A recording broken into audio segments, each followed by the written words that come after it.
Queridos hermanos y hermanas, continúa esta lectura progresiva, continuada del capítulo 6 del Evangelio según San Juan.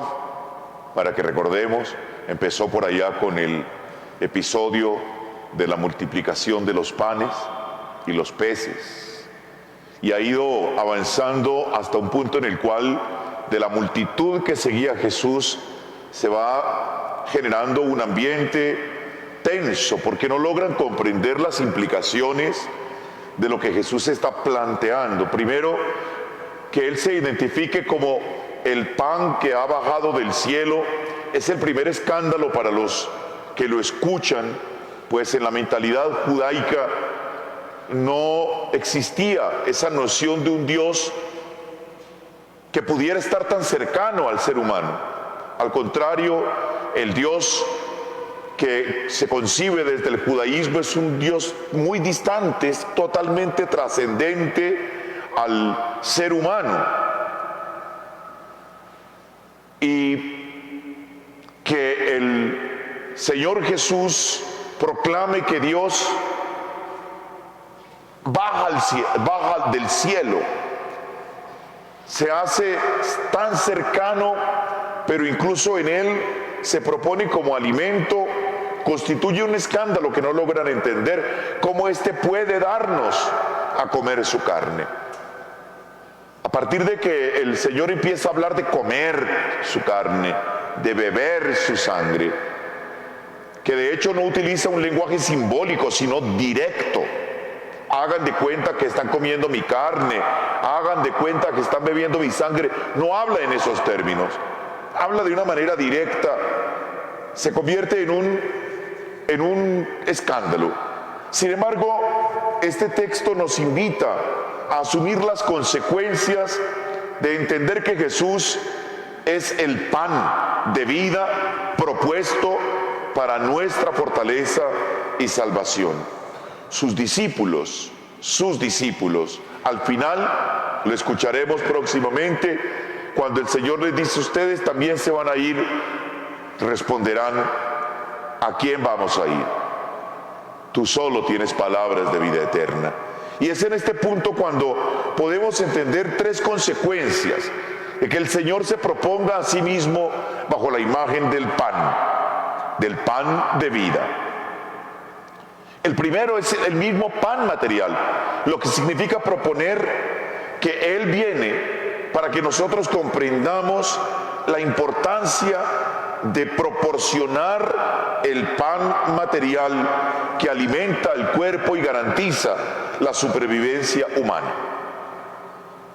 En nuestras culturas latinoamericanas, precolombinas, seguramente la imagen del trigo y el pan no eran tan fuertes, era el maíz realmente la esencia o la columna vertebral de la alimentación. Pero en el contexto de Jesús, el pan simboliza el alimento esencial que garantiza la vida humana. Y en esta línea, el Señor primero nos está retando al hablarnos de la esencialidad del pan, a trabajar para que no falte nunca lo esencial para la dignidad del ser humano, el alimento material, pero también el alimento de una vida justa, que le da dignidad a las personas. Jesús, recuerden, allá al inicio de este capítulo 6, cuando identifica el hambre en el grupo de gente que le está siguiendo, de hecho lo identifican los discípulos y le dicen: no tienen que comer. Jesús les dice: denles ustedes de comer. Traslada a sus discípulos la responsabilidad de convertirse en los proveedores de ese alimento que les falta a quienes tienen hambre, fruto de la injusticia. Sin ese pan y sin esa justicia, es imposible comprender los niveles más profundos a donde nos quiere llevar Jesús. Es decir, cuando Él habla de la necesidad del pan que proporciona vida, la primera implicación que nos pone es en una esfera muy humana, la esfera de ser sensibles a la falta de pan, en nuestros hermanos y hermanas, y a con Jesús compartir la sensibilidad por esas situaciones injustas que tienen a muchas personas en situaciones de hambre y de indignidad. Cuando uno vive, miren esto tan interesante, cuando uno vive alimentando su hambre de felicidad con cualquier cosa, menos con Dios, cuando uno disfruta egoístamente, distanciado de los que viven en situaciones indignas, de espaldas al sufrimiento de los demás, cuando uno va arrastrando su vida sin alimentar el deseo de esa felicidad final de armonía entre Dios y nosotros, no puede comprender el sentido profundo de la Eucaristía y de lo que significa que Jesús es el pan de vida. Que Él nos diga: el que come mi carne y bebe mi sangre tiene vida eterna. Solo quien entiende que en Jesús encuentra la esencia y el sentido de la vida puede abrirse con sensibilidad también a proporcionar sentido a los que la han perdido por culpa de otros seres humanos, de estructuras y de personas injustas. La segunda consecuencia es entender que este llamado a mirar a Jesús como alimento, como pan que da vida eterna, es adentrarnos en una relación de fe profunda con Jesús. Para nosotros y para los demás, Jesús es aquel que soluciona o que responde a los interrogantes más vitales del ser humano. Pan, lo esencial para la vida. Si Jesús es el pan, Él es esencial para mi vida, para encontrar sentido a mi vida. Hacer esta conexión profunda con lo más auténticamente humano. En Jesús, en el misterio de Jesús, se responden también los misterios y los interrogantes del ser humano. Ahí es donde tenemos que cultivar la fe, buscar siempre a Jesús como ese lugar válido y actual donde se disipan todas nuestras incertidumbres. Esta experiencia de indigencia profunda, es decir, de sentir que necesitamos de Jesús, de que dependemos de Él, nos invita a alimentar una relación esencial entre nuestra existencia y el Dios creador.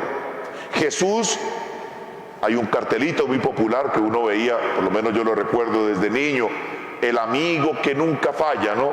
Jesús es ese verdadero amigo de la vida, compañero de camino, que se nos revela como en aquel episodio de Emaús, que se pone a nuestro lado para consolarnos, para iluminarnos, para animarnos. Él es el que nos proporciona la salvación definitiva.